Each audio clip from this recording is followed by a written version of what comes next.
What's going on, football fans? We have all kinds of stuff going on in free agency. Lauren Cox here of Locked On Bears to talk about the big spending spree the Bears went on, plus some updates on whatever Aaron Rodgers is up to. And, of course, maybe the biggest quarterback move that did happen, Jimmy Garoppolo to the Raiders. All that and much more here on the Locked On NFL podcast. You are Locked On NFL, your daily NFL podcast. Part of the Locked On Podcast Network, your team every day.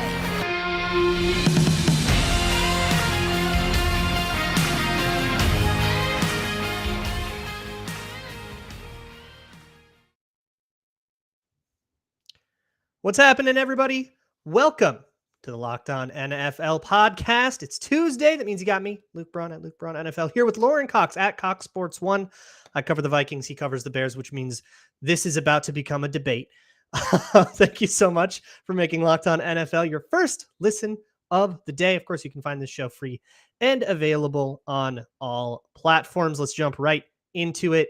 Lauren, your team was a little busy. The Chicago Bears, and I guess probably the Denver Broncos as well, were the most active teams in free agency. So I just want a quick temperature check. How are you feeling about the Bears shelling out a ton of money for Tremaine Edmunds? They also signed TJ Edwards, so they double up on off-ball linebackers and everything else that they did throughout the day. They were super active.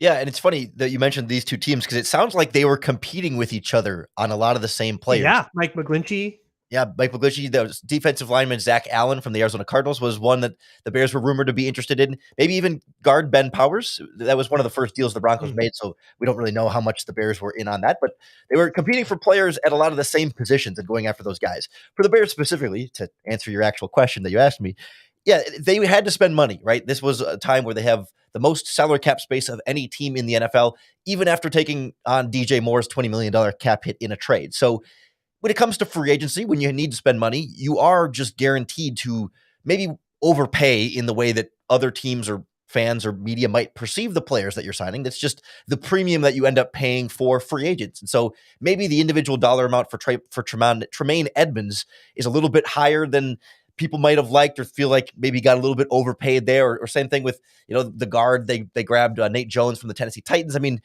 yes, they had to spend some big money here, but they got good young players at positions of need. And just late in the evening, they finally added a pass rusher as well in DeMarcus Walker to try and hit kind of the big need that they hadn't gotten just yet. All these guys, I think Walker is the oldest at 28, but the rest are 26, 25, and even Tremaine Edmunds, that we're already joking in Chicago that he's actually younger than Velus Jones, the rookie they drafted in the third round last year. That's insanely funny. He's in his sixth season in the NFL. Yeah. I'll never get tired of Velus Jones jokes.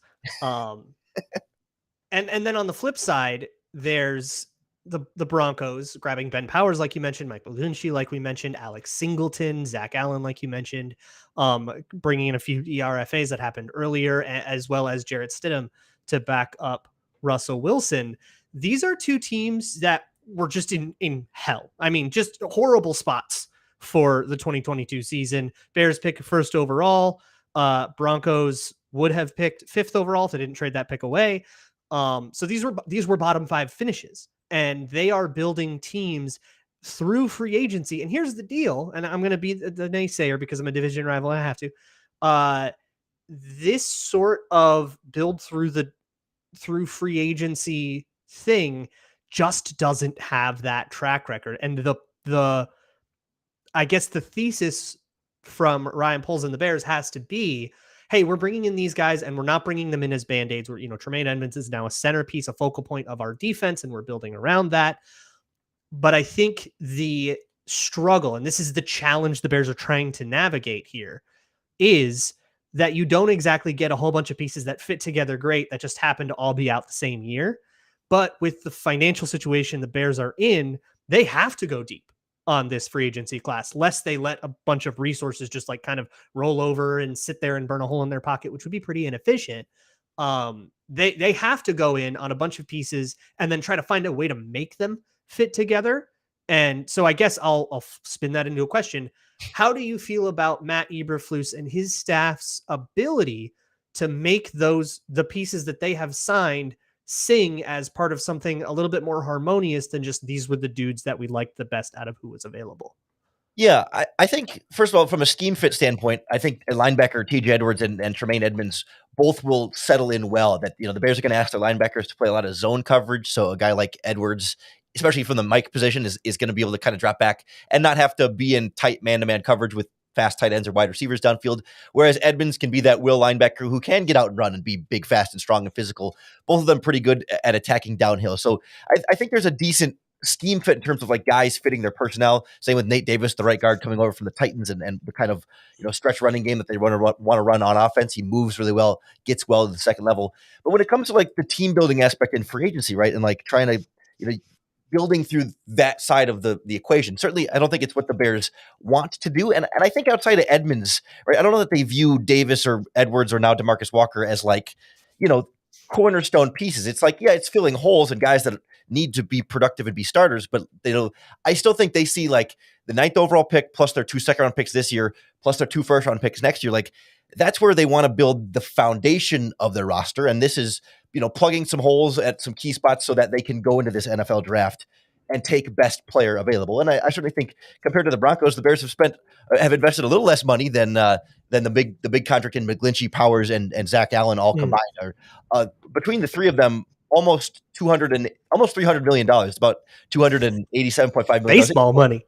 Total value. So obviously that's over years. Yeah. Yes, over years. But still, like Ryan Poles hasn't just blown his cash on the 3 big names that he could possibly find. It was a big contract for Edmunds and then more affordable deals for everybody else. That in some ways Bears fans are glad that they're not overspending on everybody, but also disappointed that they haven't gone out and gotten other bigger fish. It's like you can't please the whole fan base. They either want more big free agents, or it's been too many free agents and you're building the team wrong. I feel like there is this expectation among Bears, and I'm outside looking in, so correct me if I'm wrong, but I feel like there's this expectation among Bears fans and among like the national people. I'm seeing people saying, "Oh, wow, the Bears are going to win the division, aren't they?" And it feels like their rebuild is like you're not building this in one offseason, and it doesn't feel like they're trying to. It feels like, all right, so Tremaine Edmunds will get a bunch of guys that will be starters, bridges to greater things, and then we'll build through the draft and try to build something over a couple years. But they are in like a full on down to the studs rebuild, and just because you had $100 million in cap space does not a team make. And the fact that they are currently tied in division odds with the Vikings seems completely insane to me. Like this is not a finished project yet, and I don't think the Bears would have you believe that it is a finished. Like they're not trying to have a finished project yet. They understand that this is going to be a thing that like takes a while, but hey, let's get a halfway decent guard in front of Justin Fields and see if he can stay in a pocket for once. Yeah, I think the optimism for Bears fans, which of course every fan base is optimistic on March 14th, but the optimism comes from like the idea that they still have the cap space to still add more players. But I think as more and more of the top defensive line free agents, especially kind of soak up and are no longer available there, will they be as will they have those options? Will they feel as like sturdy about all of the holes being filled? I mean, you can always go into the draft and say, okay, you hope for Jalen Carter at 9 or Kalijah Kancey from Pittsburgh, or another top pass rusher in the first round to kind of fill a little bit of a hole there and feel like there's some young ascending talent here that can take the next step. And more so if Aaron Rodgers is going to make a decision here at any point, then perhaps the decision down could be a little bit more up for grabs, and Bears fans say, okay, well now that is ripe for the striking. The problem is we don't have an Aaron Rodgers decision yet, at least not as we're recording this and live on YouTube at 9:30 p.m. Central Time on Monday night. Maybe by the time this podcast hits listener ears on Tuesday, he'll have made a decision. But for now, we've had the New York Jets and the Green Bay Packers both kind of sitting in free agency limbo, not really able to do much. So we'll kind of look at how Aaron Rodgers is holding some of the free agency process here hostage as we continue the Locked On NFL podcast. Yes, and as we go on, this episode is brought to you by America's #1 sports book. That is FanDuel. FanDuel is the place to go if you are looking to place a wager. Look, Yes, March Madness is coming out. I know you got your brackets filled out, but you can bet on games as well. You can bet on NBA, NHL, even the XFL, which I'm very into. The Roughnecks are killing spreads right now. I don't think that they have failed to cover yet. Or maybe they're 3-1, but very fun stuff. But if you want to bet on that or more normal stuff as well, you can, of course, go to FanDuel.com and get a no sweat first bet up to $1,000 in bonus bets back if your first bet doesn't win. Just download the FanDuel Sportsbook app. It's safe, secure, and super easy to use. And then you can bet on everything from the money line, 2-point scorers and threes, or player props. Smash it all together into a big parlay. See if you can't get better winnings. All of that good stuff. Once again, that is FanDuel.com/locked-on to get that no sweat first bet up to $1,000 in bonus bets. Once again, that is FanDuel.com/locked-on to learn more. Make every moment more with FanDuel, an official sports betting partner of the NBA.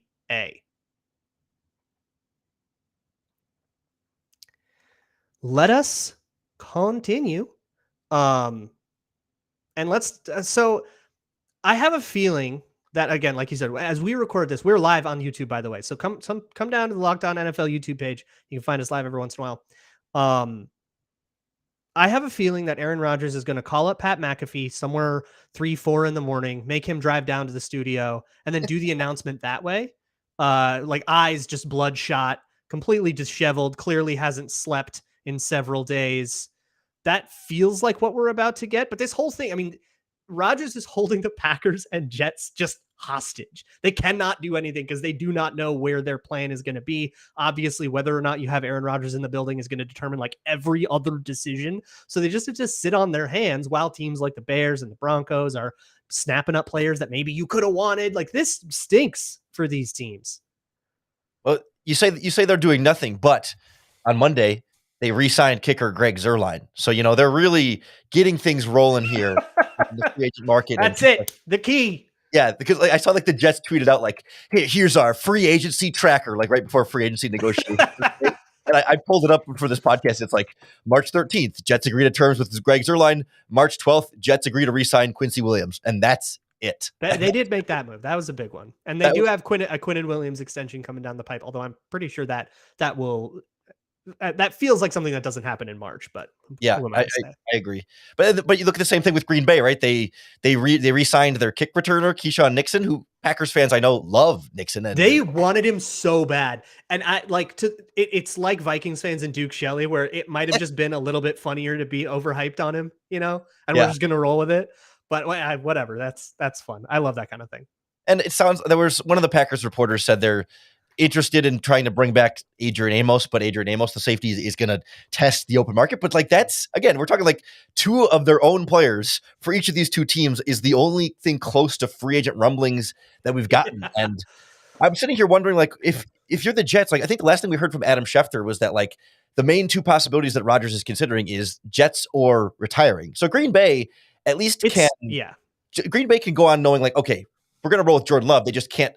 They need to make sure that they're going to know what their salary cap is based on whether Rodgers is traded or retired, and that will affect how much they can sign players. But if you're the Jets, and there's still a real possibility of Aaron Rodgers still deciding to retire and not come to your team, what do you do? Mike White is gone to the Miami Dolphins. What do you mean? Jimmy Garoppolo goes to the Raiders, which we will talk about later. Yeah, there's what's left? Ryan Tannehill? Ew.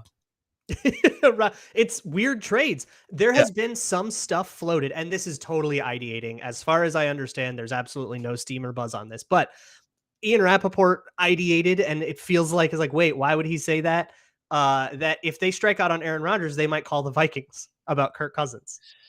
Ooh. He's on the last year of a deal. The Vikings have declined to extend Kirk Cousins, and he's so it's very clear that they're looking for a transition to kind of the next thing, something younger. Maybe they'll draft someone this year. Would Minnesota do that? Do you really think is that a real thing they considered? Kirk Cousins would be because he has a no trade. So he could just wave his hand and say no to any of that. But hey, if you say, hey, we won't give you an extension, but maybe the Jets will, maybe you can work this out. You can find a way. It feels a lot more plausible to me than it did, a week or two ago. But I think it's predicated on the Jets striking out on Rodgers. And I think we should say you may have seen a notification come across your phone at some point on Monday or something that this was a done deal, that this trade happened. You might be really confused. That was a report from Trey Wingo, and then he later took it back and said, oh, might have jumped the gun on that. So it has not happened, even though Trey Wingo said so, and some of the other aggregators might have gone in on that, and that might have led to a push notification that led you astray. And it might have fooled Garrett Wilson, who later admitted that an aggregator was the one who he was wrong. And and I should say, before somebody in the comments or someone listening at home yells at me, one other quarterback option for the Jets would be Lamar Jackson. I can't rule that out as a possibility there, that if they strike out on Rodgers and don't like anything else, Jackson is technically an option in this mix, although it doesn't seem super, super likely, but there are options. It isn't as bare as just, Jacoby Brissett and whatever free Gardner Minshew or whatever free agents are left out there. Baker Mayfield, Yeah. Oh man. Lamar Jackson throwing to like Garrett Wilson and like Adam Thielen. Like, let's go. Yeah, that'd be fun. That'd be hot. Did you see in the YouTube chat here, we got Jacob Tolman asking, what would a potential Kirk Cousins trade to the Jets look like if he waived the no trade clause? I would guess some kind of day 2 pick, but because the Jets would be taking on probably the whole salary of his, if you take on $30 million, you're not going to get a whole lot of draft picks back because you're getting a lot of money back. But it all depends too, because there could be worlds where the Vikings say, well, we'll take on half of that money if you give us a better pick, and you can negotiate there. So there's a whole range of outcomes. But it also, again, it would require the Jets to give Kirk Cousins a huge extension. So I sort of doubt the Vikings would like take on money, and this wouldn't be really a salary dump thing. It would be the Jets saying, all right, you're our guy till you get old. And what would the Vikings do at quarterback or draft? Would be like they would probably take that draft pick and immediately trade it up and try to pick somebody. They'd probably try to get up into the top 10 at with crazy aggressive, like Shanahan moving up for Trey Lance crazy. And in the meantime, the Jets and the Packers still sit and wait. Like even the Vikings have been able to go out and do free agent work. It's just so strange. Like I don't feel like we've seen this much of a free agent like hostage handicapped situation in a long time, especially from a quarterback who said, "Hey, I'm not going to hold these teams hostage. I'm going to make my decision." Yeah. Here we are in tampering. It reminds me a lot of Peyton Manning being a free agent and just 4 teams that just are like, well, we're not doing anything until we figure out what he does here. Does Rodgers not realize that there's the tampering period that like the league, maybe in his head, he's like, oh, league year starts Wednesday, so I've got until then. And then it's like, wait a minute, because he hasn't been a free agent in so long. Does he know that? Has anyone told him that contracts are being negotiated right now, or is he just still in a dark room somewhere? I'm wondering. Right. Does he know where he is? Yes. What possible psychedelics are coursing through his bloodstream right now?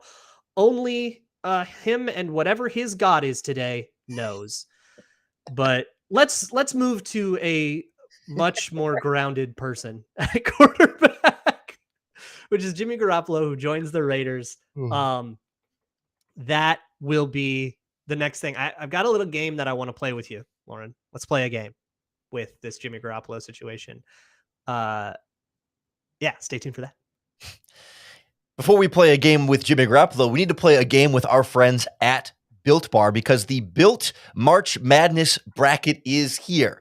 I know that you have a favorite Built bar or puff. I have a favorite Built puff. Well, I got a favorite of both, really. And now's the time to make it count. If you go to builtmarchmadness.com, you can vote for your favorites. I'm going to be voting for any bar that has cookie dough in it, but I love me the brownie chunk puff as well. Those are going to go very, very far in my bracket. And so you can support your bar puff. And when you vote for your favorites, you'll be entered into a drawing where 50 lucky Locked On listeners will get a free box of Built. Not only that, but one Locked On fan will get a 12-month subscription to Built to have Built's best bars or puffs delivered monthly straight to your door. And I'm going to be voting on this every single day to get as many entries as I can to get that 12-month subscription, because absolutely, I'm already buying them essentially once a month. So you got to try Built, the best protein bars ever. What makes them so good? Well, there's low sugar, low calories, high fiber, and high protein. So go to builtmarchmadness.com to vote for your favorite bar or puff and pick up a box while you're there. You can vote every day in March. So hop in and support your pick of the world's best tasting protein bars, Built Bar. Perhaps the most influential thing to happen on the first day of free agency, Monday. Obviously, we're still in the legal negotiating, legal tampering, if you want to call it that, window. So nothing can be officialized yet. And there's still time for teams like my Vikings to like officially get under the cap and all of that stuff. But perhaps the most influential thing is Jimmy Garoppolo signing a deal with the Las Vegas Raiders. They are the Raiders had such a weird offseason with Derek Carr. And I came on this show, I think last week, maybe the week before, and talked about how bad it was for them that Derek Carr was just released. He wasn't traded, but bringing in Jimmy Garoppolo feels like you have not downgraded much, if at all. I think a lot of people see they're all Kirks. We went from Guyliner Kirk to Hot Kirk, GQ Kirk. And so, and they're set for that. They sign a deal, sign a 3-year deal. I think 67 mil total, 45 of it guaranteed. Like he's their quarterback for at least 2 years, which tells me the Raiders aren't drafting someone anymore. No. So let's start with that. How do you think the Raiders are looking here? Do you think they got worse, better? Do they have a shot to make any noise in that division with Patrick Mahomes still dominating it? Yeah, like I think I'm there with you, where it's like it's not an upgrade, but it's not like a massive downgrade. But where does that leave them? Right back to a top 10 pick in the first round. Like at least they haven't done the full like I don't know. It feels to me like they kind of hovered between this like, are we going to blow it up and tank or not? And kind of decided not, but they don't really have anywhere to move up from here. Like they decided they're not going to get Rodgers. They were reportedly one of the finalist teams that the Bears were close to making a deal with. That it came down to Panthers, Raiders, Texans more than anybody else. It sounds like the Colts weren't as hot to trot on the deal up there compared to the other offers the Bears were getting. So I can't help but wonder if in some alternate universe, it's the Raiders who make that trade up on what Friday night was when that was announced with the Bears. And then Jimmy's a Panther. Maybe Jimmy's a Panther. And then at that point, if they're trading up to one, do they end up just moving on from Devontae Adams in another trade and sort of rebuilding and kind of shed some salary there, get younger and try and do that way? Or because you're not going to go all in on trying to win with a rookie quarterback. But regardless, instead they're left with a similar type of quarterback that like is going to take care of the ball and going to, can go win some games when you have a really good supporting cast around them. But if it's, you're down 7 late in the game and you need the quarterback himself to do something heroic, you can't always rely on him to individually do that. So then what do you have? What do you gain other than just a quarterback that Josh McDaniels is much, much more familiar with and perhaps much, much more comfortable with, and maybe feels like he can do more of the things he wants to do, but that almost feels a little bit more like ego satisfying than like football upgrading. It feels like the Raiders are looking at last season and saying, well, that wasn't us. We can be better than that. Give us another chance. That's what it feels like they're saying to their fans, because 2022 for the Raiders was like one of the most embarrassing seasons in Raiders history. There are 2 particular indignities that I cannot get over. One, they were the only team to lose to Jeff Saturday. Oof. And 2, that Thursday night Baker Mayfield comeback after a quarterback who just joined the team 2 days ago made a horrifying fourth quarter comeback against you. Just the indignities. That's the only word I can think of for those events. And to take that and say, well, we fell into this divorce with our quarterback. We're moving on from that, but we're going to get a guy that like gives you the same vibe, and trust us, it's going to be better. Like it's a little bit of a tough sell for me. I mean, anything can happen, right? Like that would not be the first time that I'm wrong about a high level take about a team like this. Trust us, he's way more attractive. Trust us, he's much easier on the eyes. Yeah, and that's true. He can only fail up. That's right. And I see in the chat here, Aaron Freeman from Locked On Falcons said, I still think the Raiders are going to take a quarterback. And so I don't at all. It made me look. They committed for 2 years. If you're going to take a quarterback, I think you take one next year, but I don't think you take a quarterback when you are absolutely still committed to a guy. Like you don't take a quarterback the same year you commit to a guy for 3 years, and they're like committed to a guy. I think about like the Packers with Jordan Love and stuff, and that was not the intention. The Packers had every intention of starting Jordan Love by like 2021, maybe 2022, and Aaron Rodgers just kind of kept playing better than they thought out of a sense of spite. I don't know. I don't see them doing it. But I do have a game to play. What were you going to say? Well, I was just saying, like, we'll see how the structure comes out, but it's $34 million guaranteed on a 3-year, 72 and a 3/4. I saw more than that. I saw that was amended to be like 4. It's like 2/3 of it is guaranteed. Like they're locked. I was just reading the NFL.com contract right up from Rappaport, but I can see what we got. But I just seem to be like guarantees will be $34 million. So like that's the full first year plus what most of the second year it looks like, with a lot of it's I see it's backloaded, so it's 11.25 million the first year, 11.25 the second year, and then 22.5 million in the third year with a big roster bonus in that second year. So depending on how well they could get out of that roster bonus, if that roster bonus doesn't kick in until the second league year starts, is there a way to maybe get out of that contract after 1 year? Could that make a quarterback more feasible? I mean, I'm not sure. I still agree it's the best idea, but if they feel like it's a 1 year, maybe 2, but you could still get out of it after 2 and eat a little bit of dead money or maybe a lot of dead money and still be able to get out of it. I don't know. It's a very odd thing for the Raiders because the Raiders are famously very cash poor. They are struggling because they gave $100 million to John Gruden, and that's still actually really hurting their not their salary cap, but their like finances as an organization. Escrow, and guaranteeing all that money puts it in escrow as well. The thing is, from a cap perspective, if a lot of this is guaranteed salary instead of signing bonus, I could see it being, okay, this is maybe tradable, but not cuttable. And so in this world where, we drafted a guy and we drafted Anthony Richardson and he was absolutely a stud, but I could see it next year. I could see them going, man, but we really like Caleb Williams. Let's see if we can't make a play, and scouting departments are aware. And it's something that I think we don't think about enough. Scouting departments are aware of next year's class at every position.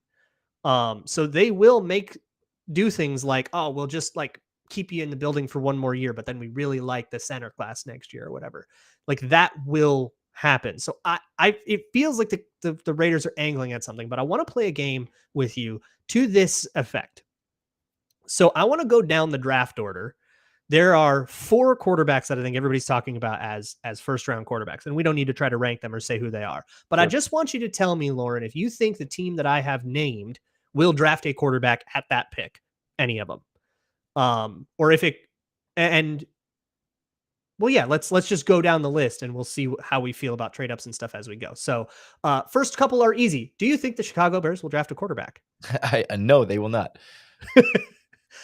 Second one, Houston Texans. Do you think they will draft a quarterback at pick? Or I'm sorry, Carolina Panthers. They'll draft a quarterback. Whatever. Yeah. Yes. Carolina Panthers at 1. At 1. Yes. Houston Texans. Yes. So that's 2. Arizona Cardinals, or whoever owns the third. Well, let's say Arizona Cardinals, and let's not deal with trades right now. Sure. No. Indianapolis Colts. Yes. Seattle Seahawks. I say no. No. Wouldn't stun me, but probably not. At 6, it's the Detroit Lions. No, even though they should. They should, but I agree. I think they won't. Let's chalk the Raiders up to a no for now.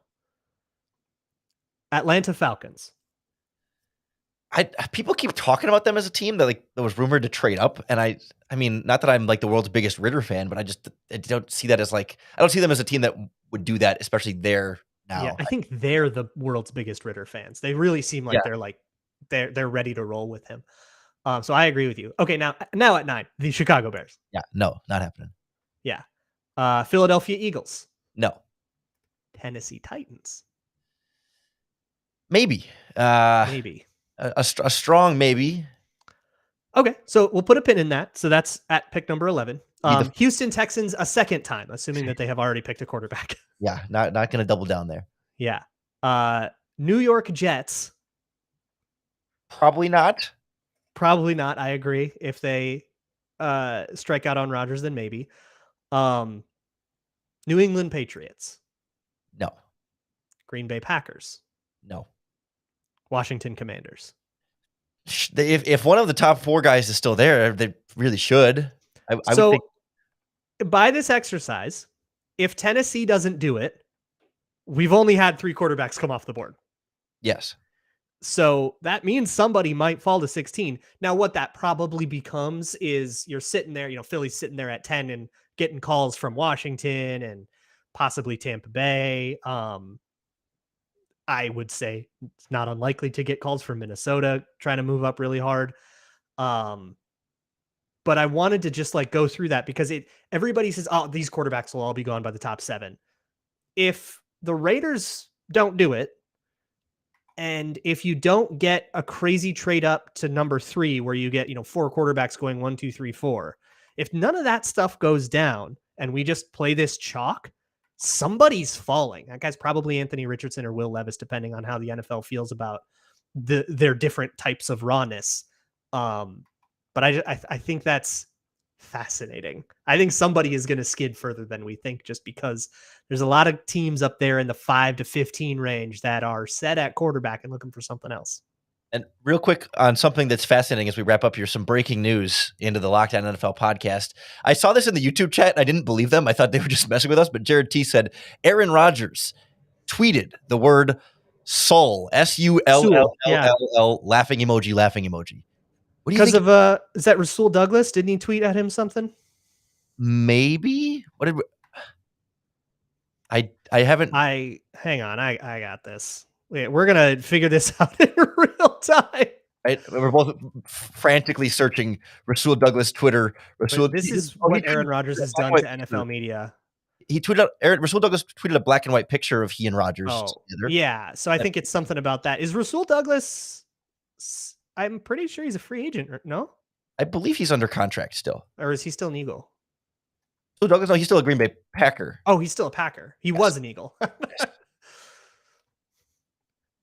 Who's to say who isn't an Eagle? Well, it feels like most players are either about to be an Eagle or just were an Eagle at this stage. Yeah, right. At some point, we all become an Eagle. It's a rite of passage in the United States. Yeah, I think it might just be tweeting at his old buddy,